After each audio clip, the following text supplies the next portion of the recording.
It's a textbook controversy. The state of Florida is rejecting 54 of 132 math books submitted for inclusion in the state's curriculum. State education officials say the books violate rules on prohibited topics. One of those topics is critical race theory. Joining us now to explain what critical race theory is and why it's become such a controversial topic is Professor of Chicana and Chicano Studies at Cal State Northridge, Theresa Montaño. Professor Montaño, thank you for being with us. Appreciate it. Thank you for having me. Okay, so last year, Florida banned teaching critical race theory in its public schools. So first off, tell us what critical race theory is, what level of school is it generally taught, and what is it used for? So critical race theory is actually one of the theories about law, and it originated in law school when law professors, mainly black law professors, began to realize or began to argue that when we look at issues of incarceration, when we look at issues of how the law is applied in society, that it's not neutral, that race plays a factor. In education later, others began to look at critical race theory to explain educational inequity.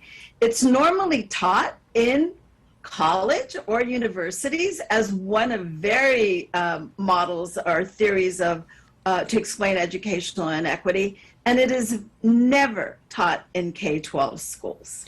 Florida's Governor Ron DeSantis and other conservatives often cast critical race theory as teaching children to hate America. You've helped to draft California's ethnic studies curriculum. Is there any truth to that criticism?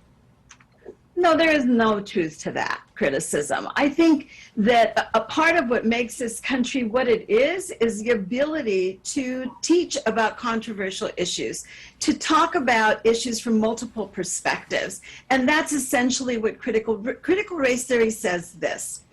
As my child exits the door of my home and goes into school, goes into a court, goes into a shopping mall, the color of their skin is going to determine how they are treated.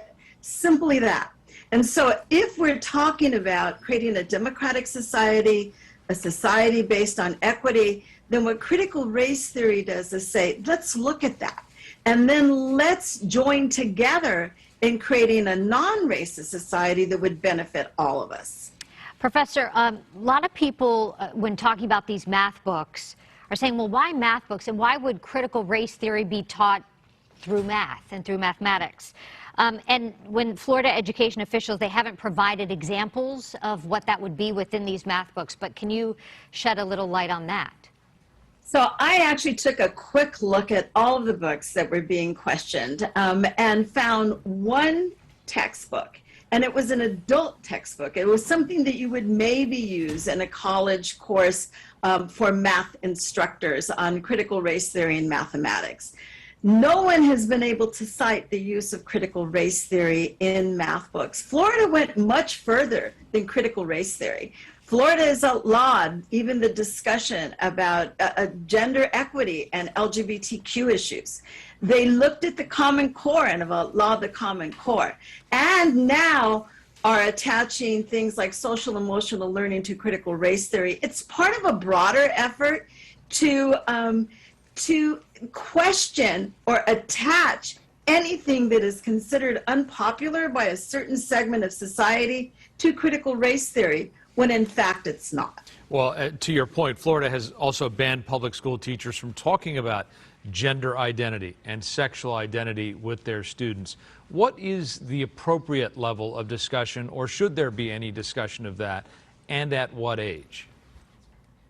When I see Sesame Street take on the issue of race, that to me is a determinant of when we begin to engage our children in conversations about race and racism.